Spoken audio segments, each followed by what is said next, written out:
Hello friends, কেমন আছো তোমরা সবাই? আশা করি সবাই ভালো আছো আর সুস্থ আছো। আমি অপর্ণা, আর অপর্ণা ধর ব্লগ চ্যানেলের আরও একটি নতুন ভিডিওতে অনেক অনেক ওয়েলকাম।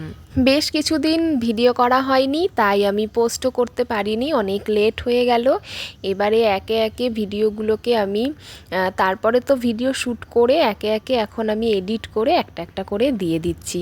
তো আজকে একটা ছুটির দিন, আর ছুটির দিনে সকাল থেকেই কাজ শুরু করে দিয়েছি। তো প্রথমেই বিছানাটা গুটিয়ে নিলাম। সকাল বলতে আমার ছুটির দিনের সকাল বলতেও সেটা 8টা-9টা বেজেই যায়, কারণ একটা দিন ছুটি পাই তো একটু আরাম করতেই ইচ্ছা করে, আর ওই আরাম করতে গিয়েই না আমার অনেক কিছুতে দেরি হয়ে যায়। বাবান যেহেতু একটু উঠতে দেরি করছিল, তাই আগে চাটা খেয়ে নিয়েছি, তারপর ও ওঠার পরে বিছানাটা গুটিয়ে নিচ্ছি। আর বিছানাটা গোটানো হয়ে গেলে ও পড়তে বসে যাবে, কারণ ওর পরীক্ষা চলছে। তো দেখো এই যে সাইড দিয়ে ও পড়তে বসেছে, আর আমি এদিকে বিছানাটা গুটিয়ে নিলাম। দোলের পরে এটাই আমার প্রথম ভিডিও শ্যুট করা হয়েছিল, তারপরে সেটাকে এডিট করতে টাইম লেগে গেছে, আর তারপরেই এটাকে এখন পোস্ট করছি। তো এটা ছিল একটা শনিবারের দিন। ইন্দ্রনীল তো অফিসে চলে গেছে, আমার ছুটির দিন বলে আমি আর যাইনি। আর বাবানেরও আজকে পরীক্ষা নেই বলে ও বাড়িতে আছে। তো ওর যেহেতু পরীক্ষার মাঝে বেশ কিছুদিন করে গ্যাপ থাকছে, তো ওই গ্যাপের মাঝে ও পড়াটা করে নিচ্ছে, আর আমি বাড়িতে থেকে একটু কাজকর্ম করছি।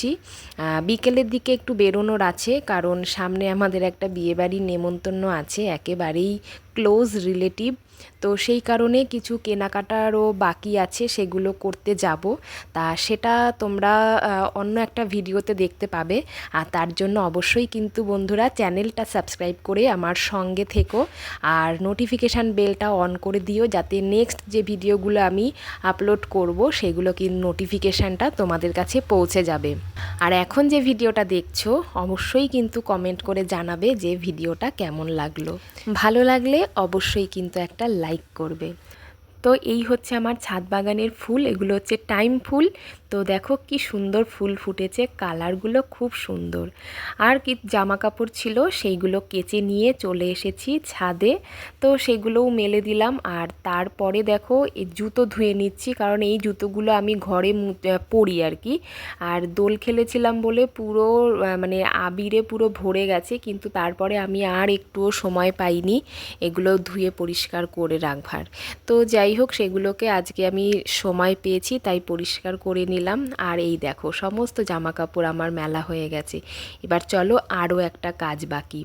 তোমরা যারা আমার দোলের ভিডিওটা দেখেছো তাতে দেখেছো যে এই যে থালাটা মাটির, এই থালাতে আমি আবিরগুলো সুন্দর করে সাজিয়ে নিয়েছিলাম। আর এই থালাটা হচ্ছে আমার ছেলের জন্মদিনে খেতে দিয়েছিলাম যে, সেই থালাটা।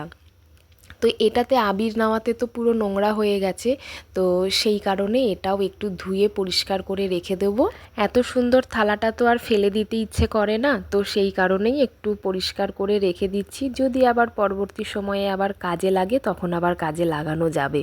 তো সেই কারণেই এটাকে আবার সুন্দর করে রেখে দিতে হবে গুছিয়ে, যাতে নোংরা না হয় বা মাটির যেহেতু ভেঙে না যায়। আর ছাদে এত রোদের তাপ যে গামছাটা মাথায় না দিয়ে আসলে পরে কোনোভাবেই আর দাঁড়ানো যায় না। তো এই দেখো আমি না এই যখন এসেছি থালাটা নিয়ে, তখন আবার গামছাটা আনতে ভুলে গেছি, তো সেই কারণে রোদের মধ্যেই বসে আমাকে এইটা কাজটা করতে হলো। তো এত রোদের তাপ, গরমে মাথা ধরে গেছে। তো চলো, থালাটা আমার ধোয়া হয়ে গেছে, এবারে একটুখানি রোদে উপুর করে রেখে দিই, যাতে তাড়াতাড়ি জলটা ঝরে যায়।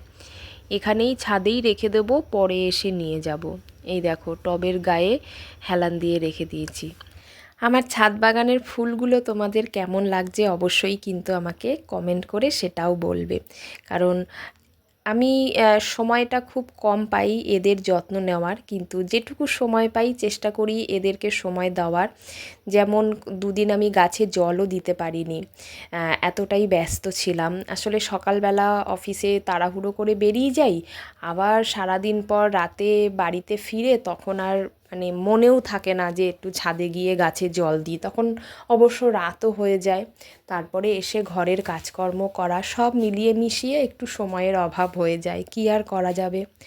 তো যাই হোক, তবুও অনেক কষ্ট করেই গাছগুলোকে আমি যত্ন করি একটু আধটু। আর কিন্তু সেই যখন তারপরে ফুল দেখি আমি ছাদে গিয়ে, সত্যিই কিন্তু আমার মনটা একেবারে ভরে যায়। কারণ এত কিছুর পরেও যে গাছগুলো আমাকে ফুল দিচ্ছে, তো সেটাতেই আমার মন ভরে যায়। তো আমি কিন্তু গুছিয়ে কথা বলতে পারি না, তো যতটুকু পারি আমি চেষ্টা করি তোমাদের সাথে একটু সুন্দর করে গল্প করতে, গুছিয়ে কথা বলতে।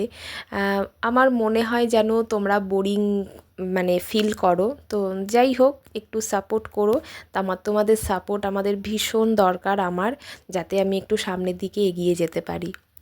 তো যাই হোক, হ্যাঁ, সমস্ত কাজ একটু একটু করে সারছি। বেলাও হয়ে গেছে, তাড়াতাড়ি কাজ সারতে হবে, কারণ ওই যে বললাম বিকেলে একটু মানে বেরোনোর আছে। তো ইন্দ্রনীলও অফিস থেকে চলে আসবে, তাই খুব তাড়াহুড়ো করে কাজগুলো সারার চেষ্টা করছি। আর সেই জন্যই বেসিনটাও ধুয়ে নিচ্ছি। ঘরটা আজকে আর মোছার সময় পেলাম না, শুধু ঘরটা ঝাড় দিয়ে নিলাম। পরের দিনকে সেটা আবার মুছে দেব, কারণ যেহেতু বেরোনোর আছে সেই কারণে। না হলে হয়তো আমি ঘরটা মুছে ফেলতাম। এই সমস্ত কাজ সারার পরে তারপরে স্নান করতে যাব। আর আজকে একটু শ্যাম্পু করব, কারণ তোমাদেরকে বললাম না বিয়েবাড়ি আছে, তো সেই কারণে একটু শ্যাম্পুটা করে নেব। যত দেরিই হোক একটু শ্যাম্পু করতে হবে চুলে।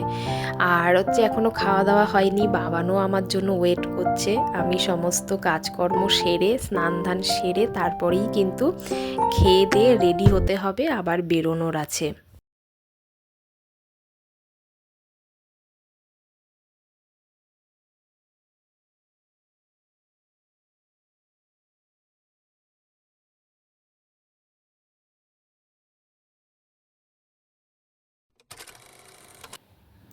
তো আজকের মেনুতে রাখা আছে এই যে শুক্তো,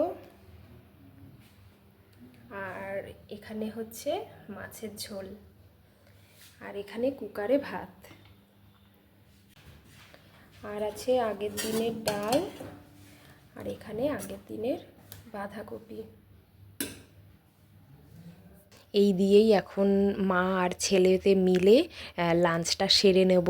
আর সেরে নিয়ে তারপরে তাড়াতাড়ি রেডি হয়ে নিতে হবে। তো চলো বন্ধুরা, আজকের ভিডিওটা এখানেই শেষ করছি। আর তোমরা কিন্তু জানাতে ভুলবে না আমার ভিডিওটা কেমন লাগলো। আর ভালো লাগলে অবশ্যই একটা লাইক করবে, কমেন্ট করে জানাবে কেমন লাগলো। আর চ্যানেলটা সাবস্ক্রাইব করে অতি অবশ্যই আমার সঙ্গে থাকবে, যাতে আমি আরও কিছুটা এগিয়ে যেতে পারি। তো চলো, আজকের ভিডিও এখানেই শেষ করছি। সবাই ভালো থেকো, সুস্থ থেকো। দেখা হবে তোমাদের সাথে আরও একটি নতুন ভিডিওতে। তো সবাইকে টাটা।